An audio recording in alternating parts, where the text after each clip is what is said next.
Back in the day, before streaming, before CDs, we listened to music on albums. A vinyl disc spinning 33 and a third revolutions per minute brought us great music one side at a time. 20 or so minutes of music, 4 or 5 songs usually, that created a single listening experience. This format exposed us to other songs of the artist, not just the hits, and often flowed in an order that was created to build and maintain or mold a musical experience for the listener. Sideshow brings musical experiences from the past to life today. Here, we discuss and review individual sides of record albums we have grown to appreciate and hope you will too. Welcome to The Sideshow.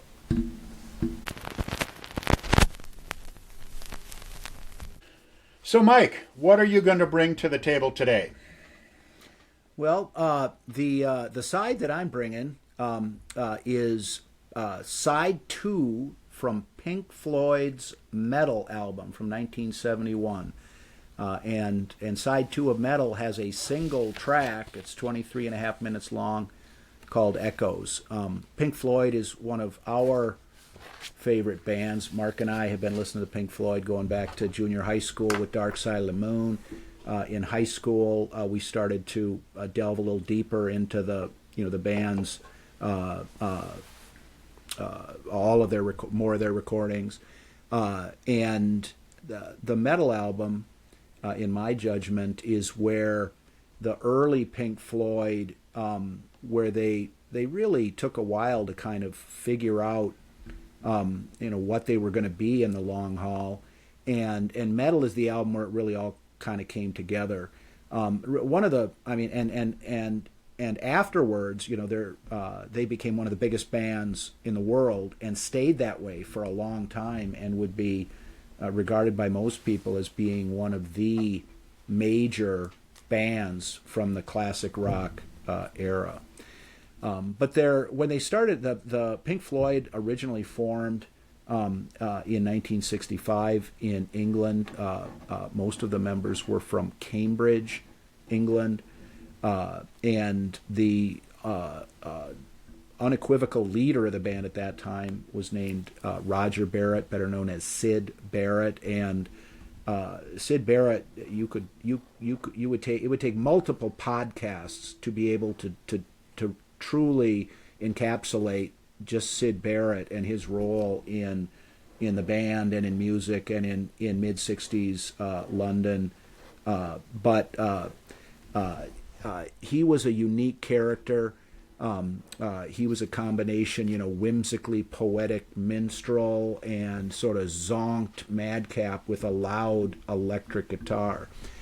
And when the band first started playing out, after 1965, 1966, they'd play covers of R&B and blues songs, and then they'd throw these psychotic improvisational jams in the middle, kind of like, not unlike Psychotic Reaction, the garage band song from the mid 60s. And they kind of were the English equivalent, where they played and who they were playing with, not unlike bands like Jefferson Airplane and the Grateful Dead were doing in the United States and San Francisco.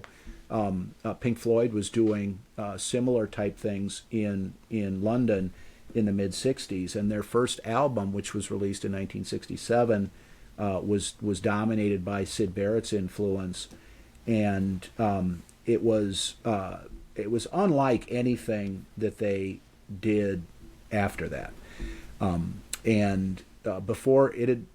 Before that first album, called Piper at the Gates of Dawn, was released in 1967, they'd had some big singles that were again part of swinging London in that era, leading up to the Summer of Love in 1967, and for a number of reasons, Syd Barrett was destined to not stay in the band. And as I said, that's a long, fairly involved story that is beyond the scope of today's podcast. But in any event, it was an album that is historical and is unique and is regarded by critics as probably one of the more groundbreaking creations of the band. But Syd Barrett ended up leaving the band, not entirely voluntarily, after that record. And guitarist David Gilmour, who remained with Pink Floyd from that point onward, was brought in to play guitar, which had been Syd Barrett's instrument. He was the sole guitarist before Gilmour came on. But their second album is called Saucerful of Secrets. Syd Barrett was still involved, but it was on his way out. There was one of his songs on the album. But the kind of part of the template of the rest of the band's history did start to come into focus at that time. And given Roger Waters, the bassist, and Nick Mason, the drummer's participation in architecture school, it kind of began the architectural structuring of pieces of music. And at least two of the songs on Saucerful of Secrets, the title track and also Set the Controls for the Heart of the Sun, sort of laid out this ethereal mood music. There were vocals and lyrics in Set the Controls, but no lyrics at all for Saucerful of Secrets. And they sort of created this kind of space rock for stoners. And those two tracks remained in their repertoire through the mid-'70s, until after they'd become a big international popular band because of Dark Side of the Moon. So they did put down some of their roots with that album, but it was a relatively narrow lane that they were operating in at that point. But they started to establish themselves as a unique live act at that time, not unlike some of the San Francisco bands might have as they kind of moved beyond the Summer of Love type era. But the next album was a soundtrack album for a film. It was titled More, which was the name of the film, and it was much different than either of the first two albums. And the opening track called Cirrus Minor had that ethereal organ sound, but a lot of the other material was just kind of background music, instrumental, not appropriate for a movie, but not really songs. There were songs like the Nile song, which was basically like a power trio, almost Led Zeppelin style hard rock, which unlike most all of the rest of their output, there were a couple of songs on that album like Cymbeline and Green is the Color that stayed in their live repertoire for several years after that. But because it was a soundtrack, and because they did some songs that weren't really representative of their predominant style of music, as an album that there really wasn't a lot to it, in my opinion. There's some pleasant stuff on it. But as an album, it didn't really move them that much forward. After that, the next album was called Umaguma. It was a double album. The first album was a live album, and it was a little on the short side, but it was a good live album as those things go. And if they'd taken other material from the same time period and turn into, say, a double live album, it probably would have been a cool live album. As it was pretty good, but nothing groundbreaking. Just live renditions of established material, and good versions, including Saucerful of Secrets and Set the Controls for the Heart of the Sun. And also Careful with That Axe, Eugene, which was a major part of their live shows around that, from the late 60s to the early 70s. The other album, it was a double album. The other album was a studio album, but was comprised of solo creations by each of the four band members. And Roger Waters wrote a song called Grantchester Meadows, which is a pretty good acoustic number. But also had a track called Several Species of Small Furry Animals Gathered in a Cave and Grooving with a Pict. is a paraphrase of the title of the song, and it's basically a novelty track. I mean, it's kind of interesting and very sonically unique, but it was the sort of thing you'd play for your stoner friends, more so than a real song. And David Gilmour did a track called "The Narrow Way," which had some good parts. The opening of the song is acoustic guitar with some synthesizer effects. It's kind of cool, kind of light, but still kind of intriguing. And the rest of that, the stuff from Nick Mason and Richard Wright, the drummer and keyboard player, were just pretty forgettable. So while it was an interesting album, it didn't really move them forward in any serious way as a band. Their next album was Atom Heart Mother, and Atom Heart Mother bears some similarities to Meddle. It has a side-long track and then individual songs on the other side, but the individual songs were pretty forgettable. Whereas on Meddle, on side one, the individual songs there was some fairly compelling stuff. The side long track of Atom Heart Mother, which was called Atom Heart Mother, was interesting, but they used it was sort of orchestral. They had a horn section and choir, vocals. It was kind of quasi-classical.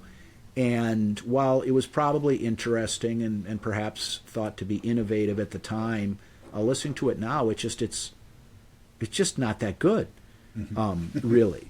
And just it sort of maybe set a template for something to do, and well, it did do that because that's kind of what they did on Meddle to better effect.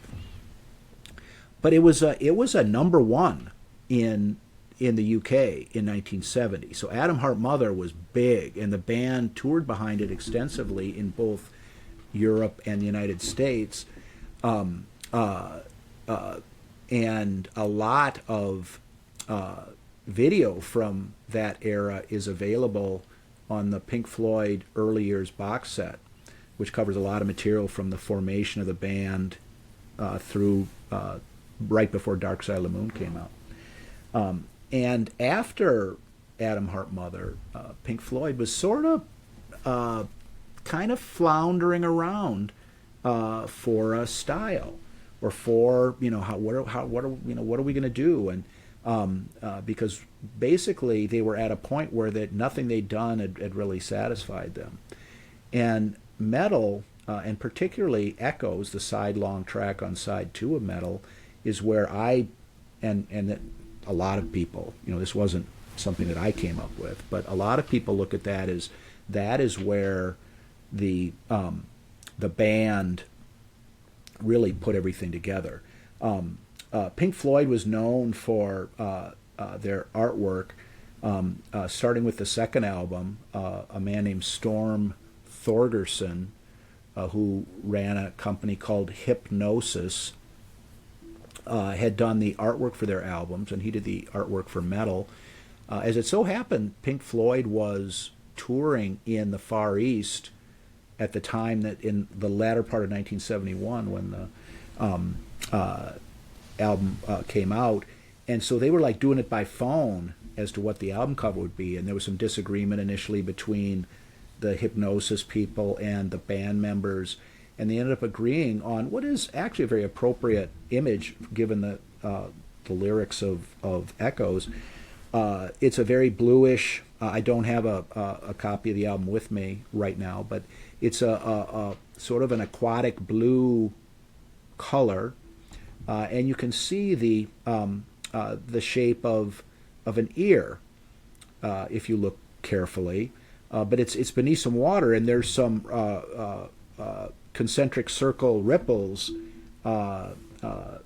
over the ear, which suggests sort of a subaquatic audio scenario, which, as I say, works well with the lyrics of Echoes. But Mark, what are your thoughts about Pink Floyd Meddle? Well, I think first of all, I think that was a good kind of summary of what they'd done and moved through in the way of albums coming up to Metal. One of the things, looking at the album work of a band like Pink Floyd, I mean, you look at a band like the Beatles. We have to record an album. They would go into the studio, they'd have 10 songs, 12 songs, they would record those 10 songs, 12 songs, and then they were done. They'd move on, and they'd either tour, or they'd say, okay, well, now we have to make another album. And they'd come up with 10, 12 songs, they'd put it on that album. It was one, then the next, then the next. Very common formula that was driven a lot by the record companies themselves, right? You move these, and every now and then you'd have a song that didn't get used on this album, so it would pop up later on a later album. But they were kind of separate, distinct, time periods that reflected on a single album. In Floyd, you see this idea that there's, especially if you listen to some of their live work, where they're playing or experimenting with a sound that, if you know and understand, a lot of the music, you say, okay, well, that was really the basis for a song that showed up 2 albums later, right? They seem to experiment with, especially in their live performances, with stuff that would linger and themes that you might not even come up with again until later. In fact, after they had broken up, they released some CDs of just some stuff that never really came together in material at all into songs, just these different themes. So the notion of like different types of music flowing together, as opposed to just, this is a song and these 5 songs will come together to form this album, was really not apparently the way that they worked. Or the way that they thought. And I felt that, especially when it came up to, by the time they'd gotten to the album Meddle, and specifically the song Echoes, reflected in the fact that they were able to make something that lasted for, 20 minutes of time, yet it wasn't, let's do this for 5 minutes, and then let's do this for 3 minutes, and then let's do this. It really seemed to flow.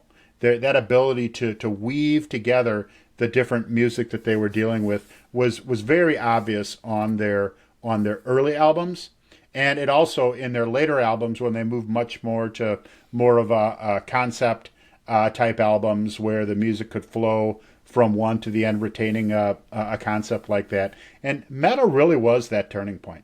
You could sense a floundering in the earlier albums. And I don't mean floundering like they weren't doing well, but they were floundering for a real kind of sense of the type of band that they wanted to be and the type of music that they wanted to be.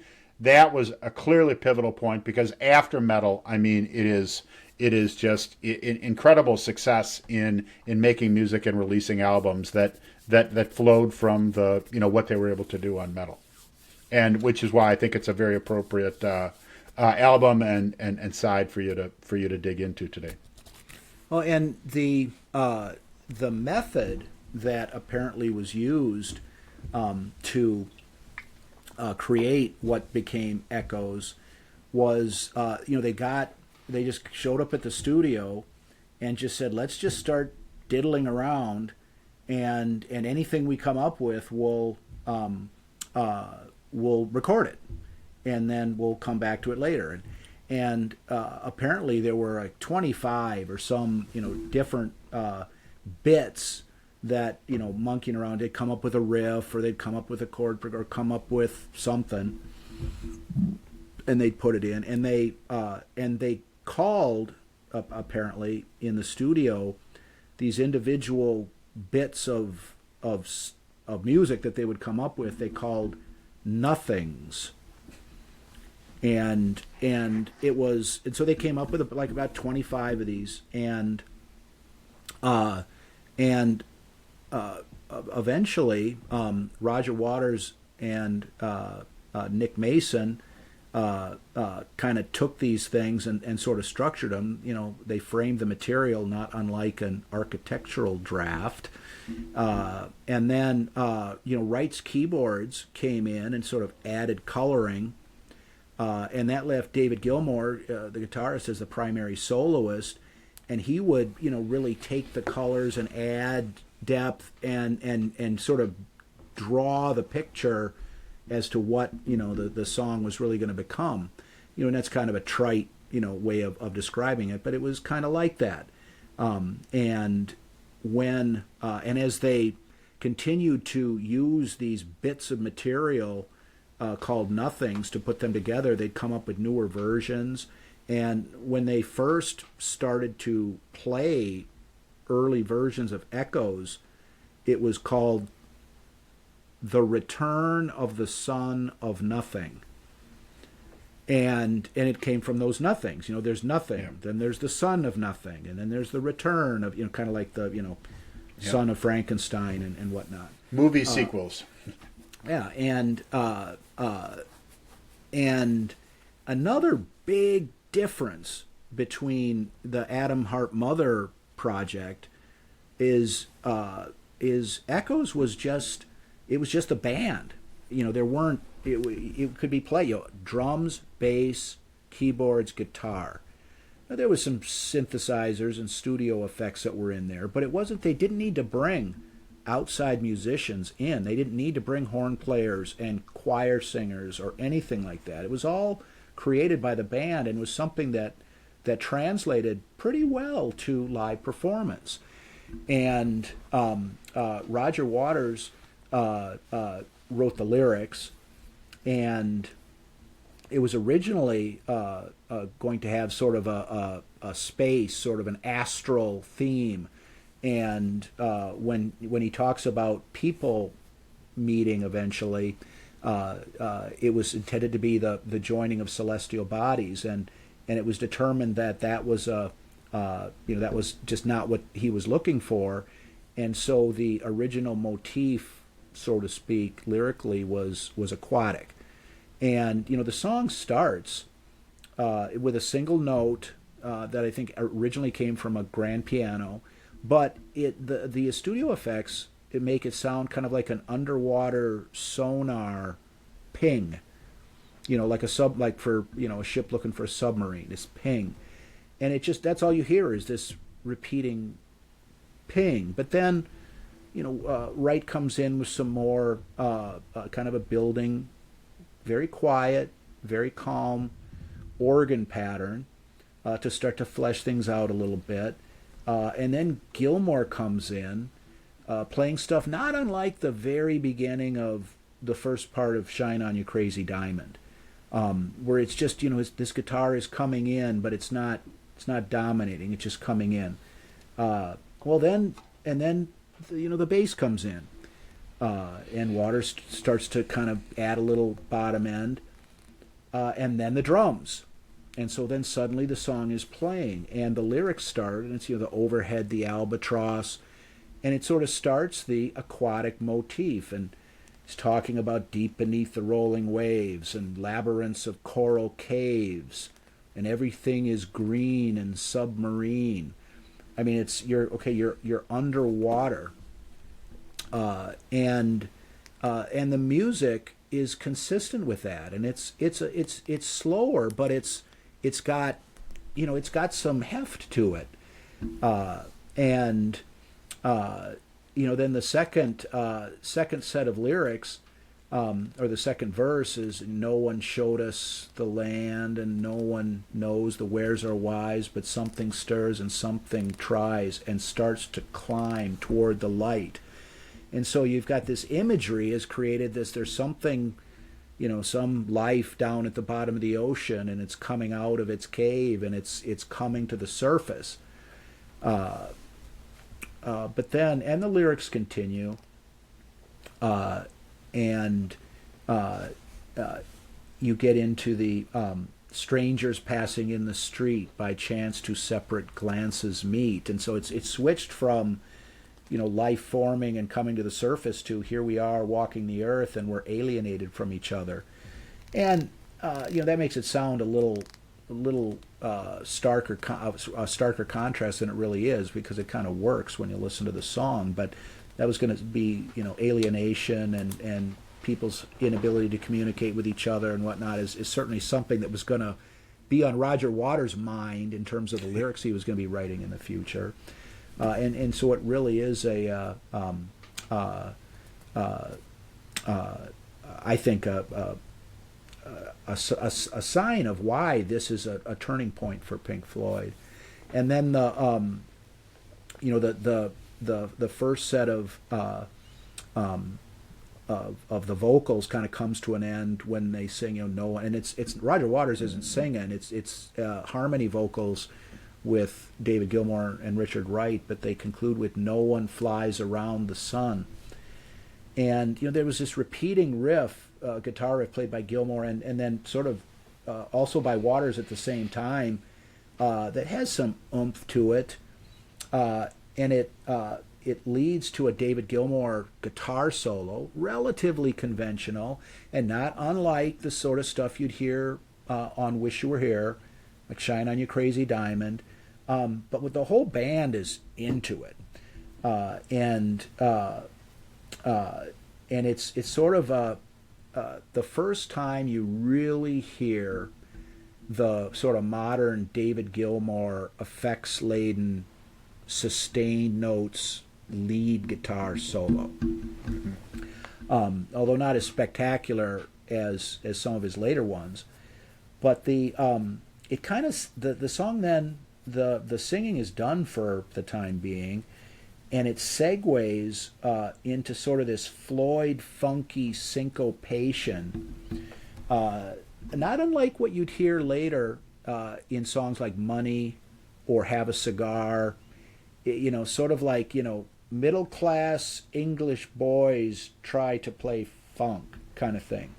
But it was cool. It sounded like Pink Floyd, and there were these dueling organ riffs over this kind of funky drum and bass, these drum and bass lines that were being played, and Gilmour started playing these leads with this really rich effect that he kind of became known for, and I've learned from a musician friend of mine that the effect was brought with what's called a Binson echo rec, ECHOREC, and it sort of gives it this dripping, this is the sound of your brain on drugs kind of effect to Gilmour's guitar playing, and it's one of the cooler parts of the song. It's instrumental, and it's spacey, but it's four musicians playing off of each other, and the sort of thing that would have been really cool to have seen live, I think. And there's actually a very good version of Echoes on the Pink Floyd Live at Pompeii, which is available on DVD, and it's kind of the high point of Pink Floyd, in my opinion, prior to Dark Side of the Moon. But in any case, that sort of funky jam kind of fades into this really kind of otherworldly sort of mist marsh, fire swamp ambiance, and there's either a heavy effect guitar or synthesizer sounds of whatever inhabitant creatures there are in this world that's being painted with the sound, and you can hear in the background eventually, behind this sort of synthesizer type strange sounds, it sounds like geese or ducks. I mean, some sort of migratory waterfowl quacking in this wherever it is you are, while that the sound is trying to create, and it's kind of weird. This isn't the sort of music that you put on just any time. And truth be told, back in the day, if I was going to put Meddle on, hang around with people, 4 times out of 5, I'd put on side 1 instead of side 2, because it had to be the right circumstance to really sit and listen to Echoes, and especially because of that sort of the weirdness of that part. But it's compelling, in my opinion, and was the sort of thing that was going to crop up later on, say like the middle section of Dogs on Pink Floyd Animals. It's not unlike that. Mm-hmm. But eventually the submarine ping kind of returns, sort of to guide the listener home. And it's like, okay, you've been holding your breath too long. It's time to come up. And then the four instrumentalists kind of start to come back together. The drums, the bass, the keyboard, and the guitar start to come back together, and they start building towards the climax of that section. And it really ends with a great segue back into the lyrical part of the song from before this relatively lengthy break with the funky jam and the what I call the middle section. And it with the submarine ping and everything, it's almost like you're surfacing from having been underwater, but the lyrical content of that part of the song where you fall upon my waking eyes, inviting and inciting me to rise. It's in addition to the musical imagery of surfacing from being underwater. It sort of also alludes to waking from a dream, and then it kind of drifts back, and the lyrics continue in that vein, and then there's kind of a guitar climax, which when they play it live is pretty intense, pretty rockin' almost. But then it ultimately segues into a kind of a very calming closing section with the same sort of organ that the song started with, and then a rising sound, which to me sounds kind of like evaporation, and which is consistent with the aquatic, motif that starts out the song, and then it comes to an end, and it's the sort of thing that kind of leaves you thinking, and if you sit down and you listen to the side as a whole, it's the sort of thing where you sit there for a few minutes and think about what you just heard, and for that reason, I find it, even though it's a single track, 23 and a half minutes long, it's one of the better vinyl sides, in my humble opinion. What do you think?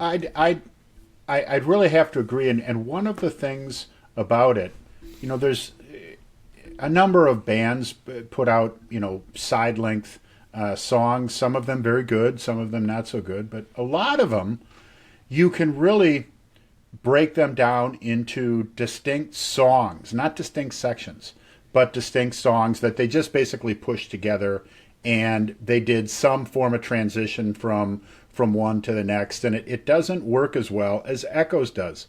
When you're listening to Echoes, and you talked about the earlier Pink Floyd being stoner music, there's the song Echoes had some appeal to stoners back in the day, especially laying with the headphones on, in your bedroom at the end of the night and that type of thing. But any listening to it where you're really just sitting and listening and focusing on the music, these sections are very different, but you really do feel taken from one part of the song to the next.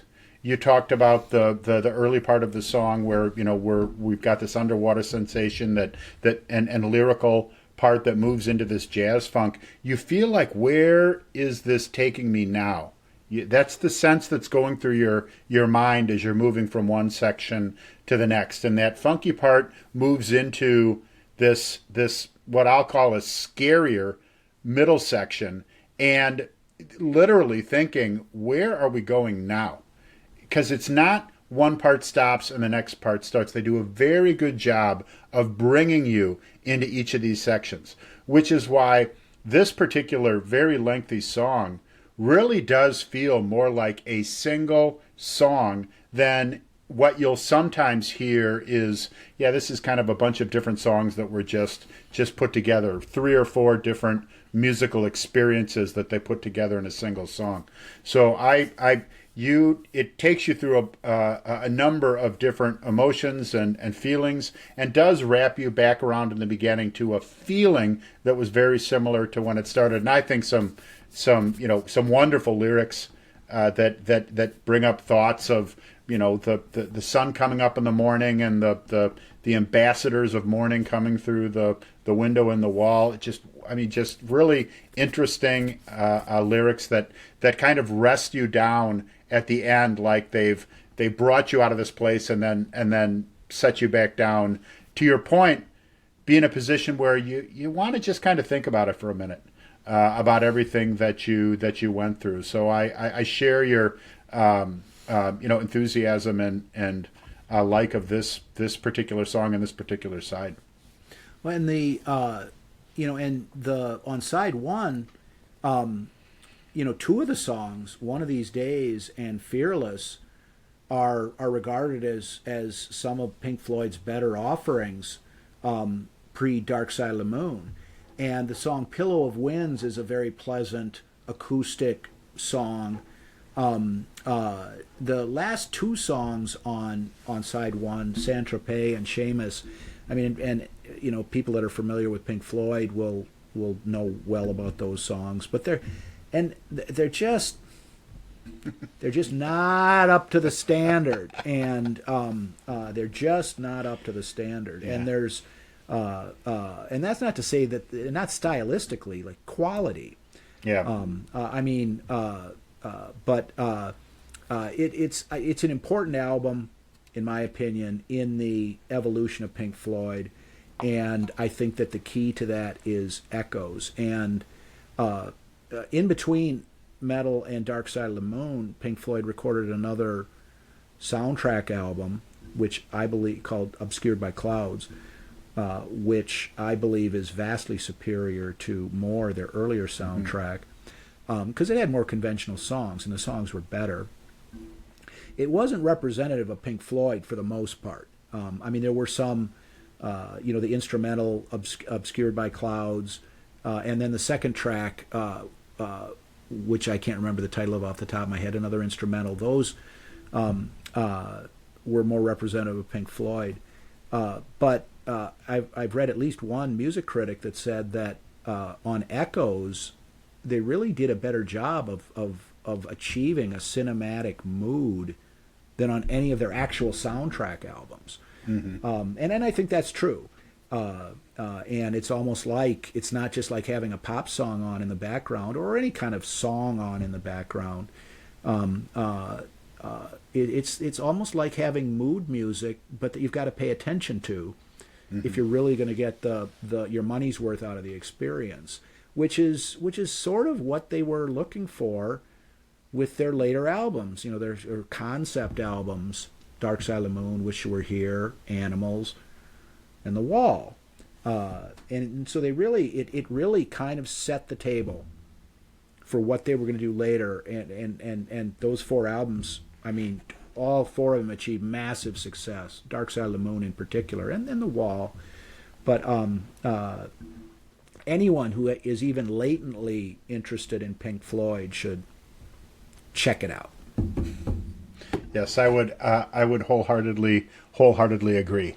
And it's interesting with Pink Floyd. I really am glad that you took the time to go through some of what led up to them recording that album, because again, unlike a lot of bands, it's hard to separate some of Pink Floyd's earlier days and what they went through in a lot of their psychedelical experimentation in their live shows, with the soundtrack work that they did, and even their band members. You cannot separate Syd Barrett from Pink Floyd.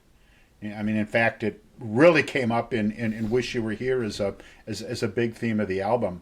You just don't get a sense like that with someone like Brian Jones from the Rolling Stones, which is obviously a very important and significant loss to the band and the members of the band. But you don't see the band so closely tied to those early events as you do with a situation like Syd Barrett and Pink Floyd. So very interesting and important to bring that up. But the bottom line, a great song to sit down in in a quiet room, if you can put the headphones on, just listen to it from start to finish, and really try to hear what's coming in there. An amazing experience.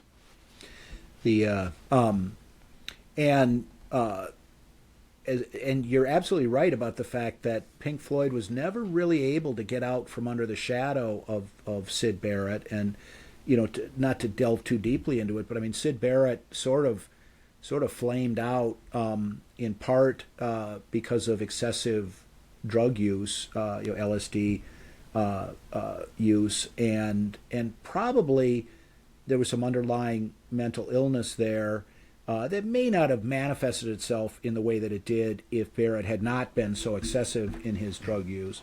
But David Gilmour, who knew, and Roger Waters knew Syd Barrett from Cambridge, and so they were like childhood friends. They knew each other, and their opinion is that the drugs was probably more of a catalyst than something that created it. But in any event, the bottom line was he was the English equivalent of being protectively placed. I mean, he lived with his mother, and he was mentally ill.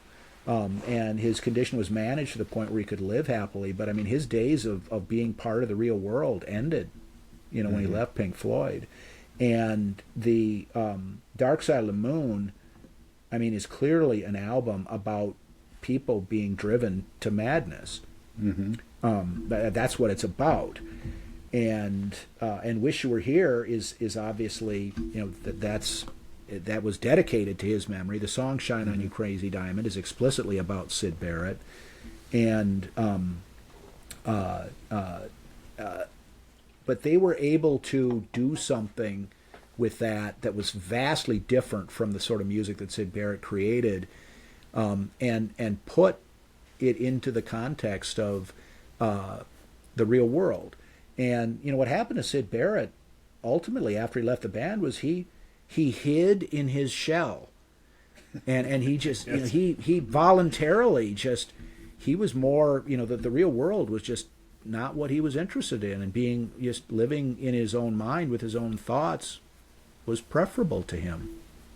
Exactly. Whether that was voluntary or not, that's the way it was. So, in any case, Pink Floyd Meddle, Side 2. Awesome. Thanks, Mike.